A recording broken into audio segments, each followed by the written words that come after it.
एक बुजुर्ग औरत मर गई। यमराज लेने आए। औरत ने यमराज से पूछा, आप मुझे स्वर्ग ले जाए या नरक? यमराज बोले, दोनों में से कहीं नहीं। तुमने इस जन्म में बहुत ही अच्छे कर्म किए हैं, इसलिए मैं तुम्हें सीधे प्रभु के धाम ले जा रहा हूँ। बुजुर्ग औरत खुश हो गई और बोली, यह धन्यवाद, पर मेरी आपसे एक विनती है। मैंने अदालती पर सबसे स्वर्ग नरक के बारे में बहुत सुना है, इसलिए मैं एक बार दोनों जगहों को देखना चाहती हूँ। इसलिए यमराज बोले, तुम्हारे कर्म अच्छे हैं, इसलिए मैं तुम्हारी यह इच्छा पूरी करना चाहता हूँ। चलो हम स्वर्ग और नरक के रास्ते से होते हुए प्रभु के धाम चलेंगे। दोनों चल पड़े। सबसे पहले नरक आया। नरक में बुजुर्ग औरत ने जोर जोर से लोगों के रोने की आवाज सुनी। वहां नरक में सभी लोग दुबले पतले और बीमार दिखाई दे रहे थे। औरत ने एक आदमी से पूछा, यहाँ सब लोगों की ऐसी हालत क्यों है? आदमी बोला, तो और कैसी हालत होगी, मरने के बाद जब से यहाँ आए हैं हमने एक दिन भी खाना नहीं खाया। भूख से हमारी आत्माएं तड़प रही हैं। बुजुर्ग औरत की नजर एक विशाल पतीले पर गई, जो कि एक लोगों के कद से करीब 100 फीट ऊंचा होगा। उस पतीले के ऊपर एक विशाल चम्मच लटका हुआ था। पतीले में से बहुत शानदार खुशबू आ रही थी। बुजुर्ग औरत ने उस आदमी से पूछा, इस पतीले में क्या है? आदमी मायूस होकर बोला, यह पतीला बहुत ही स्वादिष्ट खीर से हर समय बड़ा रहता है। बुजुर्ग औरत ने हैरानी से पूछा, इसमें खीर है तो आप पेट भर के ये खीर खाते क्यों नहीं? भूख से क्यों तड़प रहे हैं? आदमी रो रो कर बोलने लगा, कैसे खाएं? ये पतीला 100 फीट ऊंचा है, हम में से कोई भी उस पतीले तक नहीं पहुंच पाता। यह सुन बुजुर्ग औरत को अन पर तरस आ गया। सोचने लगी, बेचारी खीर का पतीला होते हुए भी भूख से बेहाल है, शायद ईश्वर ने इन्हें यही दंड दिया होगा।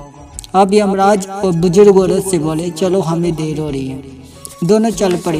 कुछ दूर चलने पर स्वर्ग आया, पर बुजुर्ग औरत को सबके हंसने और खिलाने की आवाज सुनाई दी।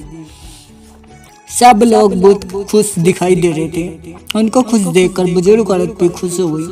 पर वह स्वर्ग में भी बुजुर्ग औरत की नजर वैसे ही 100 फीट ऊंचे पतीले पर पड़ी जैसा नरक में था। उसको ऊपर भी वैसा ही चम्मच रखा हुआ था। बुजुर्ग औरत ने वहां लोगों से पूछा, इस पतीले में क्या है?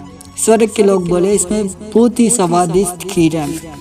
बुजुर्ग औरत हैरान हो गई और उनसे बोली, पर यह पतीला तो 100 फीट ऊंचा है, आप लोग तो इस तक पहुंच ही नहीं पाते होंगे। उस हिसाब से तो आप लोगों को खाना नहीं मिलता होगा, आप लोग भूख से बेहाल होंगे। पर मुझे तो आप सब बहुत ही खुश लग रहे हो। कैसे? इसमें से एक व्यक्ति बोल रहा, हम सब लोग तो इस पतीले में पेट भरकर खीर खाते हैं। और तो बोली, पर कैसे है? पतीला तो बहुत ऊंचा है। व्यक्ति बोला, तो क्या हो गया, पतीला ऊंचा है तो यहाँ पर कितने लोग, सारे पेड़ हैं, हमने इन पेड़ों की लकड़ी ली, उनको काटा और एक विशाल सीढ़ी का निर्माण किया। उस लकड़ी के सीढ़ी के सहारे इन पतीले तक पहुंचते हैं और सब मिलकर खीर का आनंद लेते हैं। बुजुर्ग को यमराज की तरफ देखने लगे। यमराज मुस्कुराए और बोले, ईश्वर ने स्वर्ग और नरक दो मनुष्य के हाथ में सौंप रखा है, चाहे तो अपने लिए नरक बना ले, चाहे तो अपने लिए स्वर्ग बना ले। ईश्वर ने सबको एक समान हालातों में डाला है, उसके सभी बच्चे समान हैं, वह किसी से भेदभाव नहीं करता। वह नरक में भी पेड़ पौधे सब थे, पर वह लोग खुद ही आलसी हैं, उन्हें खीर हाथ में ही चाहिए। वह कोई कर्म चाहते हैं, कोई मेहनत नहीं करना चाहता, इसलिए भूख से बेहाल है। क्योंकि यही तो ईश्वर की बनाई दुनिया का नियम है, जो कर्म करेगा, मेहनत करेगा, उसी को मीठा फल खाने को मिलेगा।